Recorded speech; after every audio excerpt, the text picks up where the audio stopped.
ኢትዮጵያ እንደ ትናንትናው አይደለችም። ብትፈልግም ባትፈልግም አይደለችም። ምን አሳካችሁ ላላችሁ በሚቀጥለው ምርጫ ብልጽግና ቢሸነፍ በማግስቱ ጀነራሉ በማግስቱ ጠቅላይ ሚኒስትር ደህና ሰንበት ብሎ ከተመረጠው ጋር ይቀጥላል። አይጠጋጋም ካንተ ጋር። እንደ ትናንትናው የፓርቲ ጠባቂ ሳይሆን የኢትዮጵያ ጠባቂ አርሚን የገነባ ነው። ከወደቅ ጥሎ ይሄዳል ከመጣው ጋር።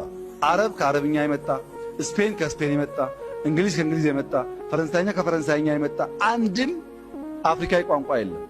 በአፍሪካ ብቸኛው የራሱ አልፋቤት ያለው ቋንቋ አማርኛ ብቻ ነው።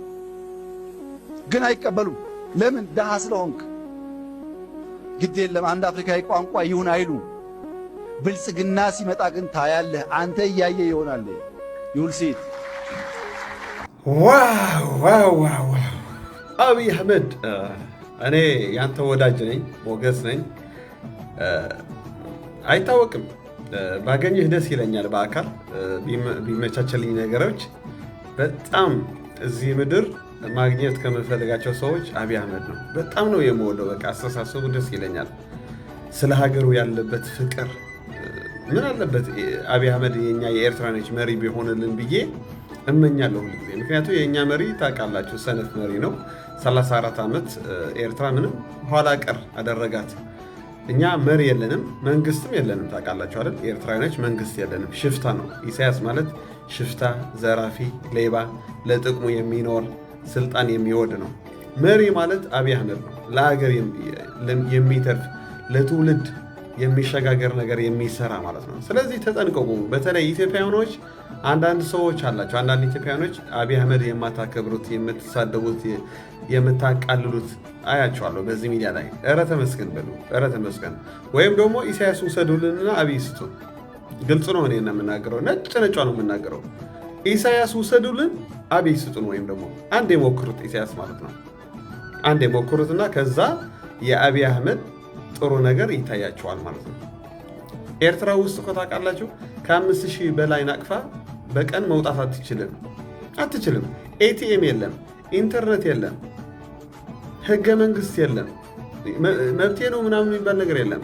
ኢሳያስ ያለው ነው የምታደርግ። አታውቁም እንዴ? ታፍኖ እኮ ነው የሚኖረው የኤርትራ ህዝብ። እንደዛ ብትሆኑ ምን ትልሉ ነበር? አብይ አህመድ ነፃነት ሰጣችሁ። የሃይማኖት ነፃነት አለባችሁ። ኤርትራ እኮ የሃይማኖት ነፃነት የለም። ስለዚህ ለምንድን ነው የምታማርሩት? ለዚህ ጥሩ ሰውዬ አያችሁት? ምንድን ነው ያላችሁት? እኔ ለሀገር የሚጠቅም ነገር ነው የምሰራው፣ ለስልጣን አይደለም። በቃ ሌላ መንግስት ቢመጣም አሁን ሌሎቹ ጀነራሎች ምናምን ቻው ነው የሚሉኝ ለኔ። እንደዛ ነው አሁን እየሰራን ያለ ነው እያላችሁ ነው። ቲፒኤልኤፍ ግን እንዴት ነበር የሚሰራው? ለጥቅሙና ለስልጣን። በምን ታውቃላችሁ መሰላችሁ? ቲፒኤልኤፍ ህወሓት ልክ ከአዲስ አበባ ሲባረር እኛ ኢትዮጵያውያኖች አይደለንም ትግሬዎች ናቸው፣ ትግራይ ሀገርን አላረጋተን አለ። አኮረፈ። ለምን? ለሀገር አይደለም የሚሰራ ነበር ማለት ነው፣ ለስልጣን ነው የሚሰራ ነበር። ምክንያቱም ከ27 ዓመት ኢትዮጵያ ይመራ ነበር አይደል? ስለዚህ ሌላ መሪ መጣ። እሺ ብሎ መገዛት ነበረበት። ለሀገር ቢሰራ ኖሮ ለምን ያኮርፋል? ለምንድነው እንቅልፍ የሚያሳጡት ለአብይ አህመድ?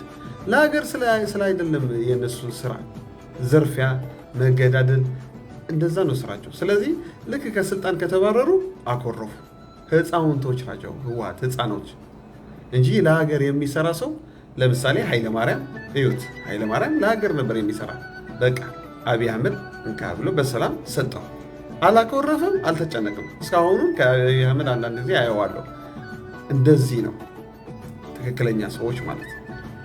ቲፒኤልኤፍ ግን ለጥቅም ለስልጣን ነበር የሚሰሩ። ስለዚህ እንደ አብይ አህመድ በታሪክ በኢትዮጵያ የተነሳ መሪ የለም። እኔ የነገርኳቸው ነው። እንደ አንድ ኤርትራዊ ስሙኝ፣ አልተከፈልኩም ወይም ሌላ እንዳታስቡ አልተከፍለው ነው ወይም እንደዛ አይደለም። እኔ ቅን ሰዎች ሳይ አደንቃለሁ፣ ከድሮ ጀምሮ ማለት ነው። በፖለቲካ ይሁን በመንፈሳዊ ጉዳይ መልካም አስተሳሰብ ያለባቸው ሰዎች እወዳለሁ፣ አደንቃለሁ ማለት ነው እንጂ እኔ ዘረኛ ብሆን እንዴት ተደግፈዋለሁ ለአብይ? እኔ እኮ ኤርትራዊ ነኝ። እኔ ግን ዘረኛ አይደለሁም፣ ሰማያዊ ነኝ። እኔ በምድር ኤርትራዊ ነኝ፣ ግን ሰማያዊ ነኝ። እኔ በቃ ጥሩ ነገር የሚሰራ ሰው ደስ ይለኛል። ክፉ ሰው ደግሞ አልወድም። ስለዚህ ዛት ነው ኢሳያስ ብቃወመው። ክፉ ነው፣ መልካም ነገር አይወድም። እና ኢትዮጵያውያኖች ደጋግሜ እየነገርኳቸው ነው፣ ያ በእጃችሁ ያለ ወርቅ አታቅልሉት። ዲሞክራሲ ነፃነት ስለሰጣችሁ አትስደቡት። እንደ በስማም ማለት አለባችሁ፣ ተመስገን ማለት አለባችሁ። እኛ ኤርትራውያኖች በስቃይ ነው እየኖርን ያለ ነው። እንደ አብይ አህመድ መሪ እንዲሰጠን እግዚአብሔር ጸሎት እየጸለይ ነው። በመነጋገር የሚያምን ጀግና አብይ አህመድ ማለት ጀግና፣ በመነጋገር የሚያምን ኑ እስቲ ተቃወሙኝ፣ ኑ እስቲ ሞጉትኝ የሚል እኮ ነው። ኢሳያስ ደግሞ አይደለም ተናግረህ እንደዚህ ያስብሃል ብሎ እኮ ነው የሚያስብህ። ጫወታለህ፣ ትቀልዳለህ። እንደ አብይ አህመድ በታሪክ የሚደገም መሪ የለም። 1000 ዓመት ቢገዛችሁ ኢትዮጵያውያኖች ለእናንተ ይጠቅማቸዋል እንጂ አይጎዳቸው። ማለት የሚሰራው ስራው እኮ ነው የሚናገረው፣ ፍሬው። ስለዚህ እኔ በጣም ነው የምወደው አብይ አህመድ። አክብሩት። ሼር፣ ላይክ፣ ፎሎው እንዳትረሱ። ቴንክ ዩ